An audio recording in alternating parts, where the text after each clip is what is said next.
Hello everybody, I'm Dan Murrell here with some news that just broke today, which is absolutely massive if you are a James Bond fan, or really if you're a movie history fan, since this is one of the most iconic franchises. For decades, creative control of the James Bond franchise has been with the family of the original co-producer of the films, Albert R. Cubby Broccoli. After he stepped away, his daughter Barbara Broccoli, his stepson Michael G. Wilson have been in control of James Bond. But that era ended today with the announcement that Broccoli and Wilson are stepping back from creative control of the franchise, and Amazon will now have full control of what happens to James Bond next. And of course, we're at a crossroads for the franchise as they're looking to recast and basically reboot the entire series. This is a huge development. I've got to be honest, I was absolutely shocked when I read that this had happened. There'd been some reports that we'll talk about that there were some clashes between Barbara Broccoli, Michael G. Wilson, and the executives at Amazon. Well, those clashes are now a thing of the past. So let's look first of all at a brief history of the Bond franchise as far as who's been in control in case you're not aware.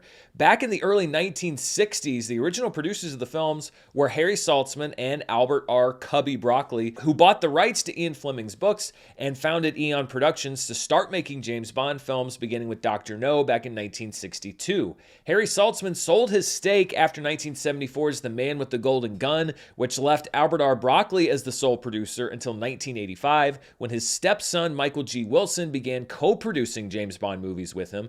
And prior to his death in 1996, Cubby Broccoli handed control of Eon to his daughter Barbara Broccoli alongside Michael G. Wilson. Both of them had spent their careers working in various roles on the Bond films, so until now, James Bond has been very much a family business. Broccoli and Wilson have been the only producers on the Bond franchise since GoldenEye until now, and held ultimate creative control on which movies would be made and who the stars of their franchise would be. So they held creative rights in 50% of the ownership of James Bond. The other 50% was with United Artists, which originally provided financial backing to produce the James Bond films back in the 1960s. In the 1980s, United Artists merged with MGM, and in the years since, the ownership of MGM has changed hands several times. Following some financial difficulty back in 2021, Amazon acquired MGM, which is how you had a family business like James Bond now in a partnership with a mega corporation like Amazon. And the James Bond franchise, as I mentioned, is at a crossroads. This is a very critical time following the events of No Time to Die, which ended Daniel Craig's run as James Bond and really, in a way, ended the run of the character as we know him.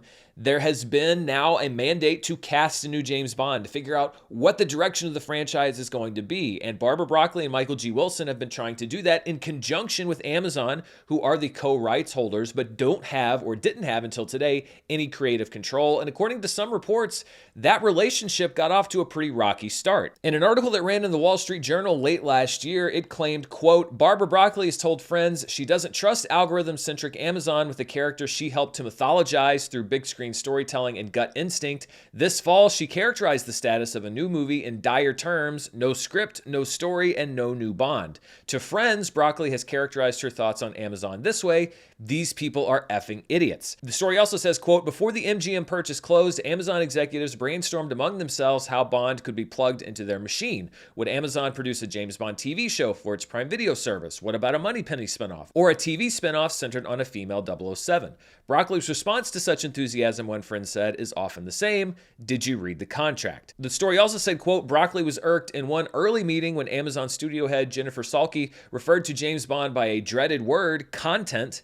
Using such a sterile term, one friend reflected, was like a death knell to Broccoli. And finally, the story claimed, quote, during a company meeting about the second season of the 007 reality show Road to a Million, an Amazon employee admitted her own misgivings. I have to be honest, she said, I don't think James Bond is a hero. The room went silent. Now, the main partner that Broccoli and Wilson have been working with is Jennifer Salke, who's the head of Amazon Studios. She's been the head of Amazon Studios since 2018 after a successful run as a development executive for TV networks Fox and NBC, and she has overseen the development of projects at Amazon, franchise projects that were successful, like Reacher and Fallout and The Boys, but she's also overseen development of projects that have been less successful, or at least divisive amongst fans, like The Lord of the Rings, The Rings of Power. Now, unlike most of those projects, Amazon actually had little to no actual creative influence because of Wilson and Broccoli maintaining full creative control over the franchise. They had absolute power until today. The statement came today from Amazon saying, quote, Amazon MGM Studios, Michael G. Wilson, and Barbara Broccoli today announced that they have formed a new joint venture to house the James Bond intellectual property rights, and those parties will remain co-owners of the franchise. Under the terms of the new venture, Amazon MGM Studios will gain creative control of the James Bond franchise following closing of the transaction. Michael G. Wilson said, quote, with my 007 career spanning nearly 60 incredible years, I am stepping back from producing the James Bond films to focus on art and charitable projects. Therefore, Barbara and I agree it is time for our trusted partner, Amazon MGM Studios, to lead James Bond into the future. Barbara Broccoli said, quote, my life has been dedicated to maintaining and building upon the extraordinary legacy that was handed to Michael and me by our father, producer Cubby Broccoli. I've had the honor of working closely with 4 of the tremendously talented actors who have played 007 and thousands of wonderful artists within the industry. With the conclusion of No Time to Die and Michael retiring from the films, I feel it is time to focus on my other projects. Let's be honest here, Michael G. Wilson is 83 years old, so it's likely he was going to step away from producing the movies anyway because we're not anywhere close to shooting a new James Bond film. But Barbara Broccoli is in her 60s, and she had given no indication that she was planning on stepping away from her work with James Bond. Truthfully, I understand her decision here because when you look at the options that Barbara Broccoli seemingly had on the table in front of her, which were to continue fighting with Amazon for many years to try to get a James Bond film done, it seems that they were not on the same page as far as what to do with the franchise, or explore taking the rights somewhere else, which would have been perhaps legally impossible, but would definitely have led to many more years of delays and legal wrangling to get the rights set up somewhere else. I understand the instinct to say, you know what, maybe it's just time for me to walk away. I get it. As a James Bond fan for many, many years, first and foremost, I think that it's a really sad day today.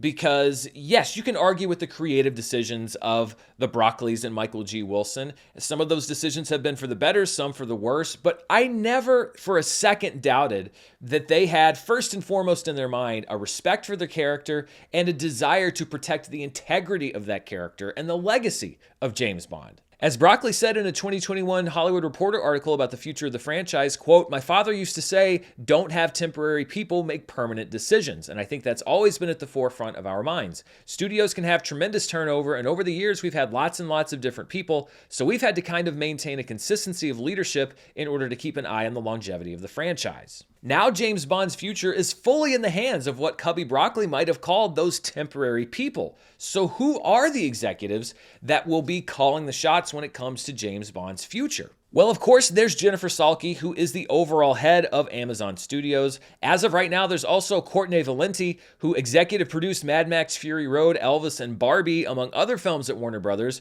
before moving on to become head of film, streaming, and theatrical for Amazon and MGM. And Scott Stuber is also a possibility. He's the former head of Netflix's film division, who's now in charge of the United Artists brand, currently producing the Bruce Springsteen biopic Deliver Me From Nowhere, starring Jeremy Allen White. Should Amazon decide to return Bond to its roots under the United Artists division, Stuber could be a key player. And then there's Jeff Bezos, Amazon's owner, who shortly after the announcement posted on social media, who would you pick as the next Bond? As the company's biggest boss, he could well determine big picture things like who the next Bond will be if he decides to weigh in. I'm not going to lie here, I'm extremely skeptical of this. I have zero faith in Amazon that they will not completely strip mine this franchise for everything it's worth, because to them, this isn't a family business. This isn't their father's legacy. This is a piece of intellectual property with a potential dollar value attached. And I don't doubt for 1 second that they are not going to at least explore going into spin-off series and multiple movies in the franchise and interconnected movies, because they want to maximize the investment in the streaming era. The one thing that we have learned more than almost anything is that pieces of intellectual property aren't to be treated with care and consideration when it comes to these big companies. They are to be treated as assets that are useful until they are run into the ground. And then you reinvent that asset and try to run it into the ground again.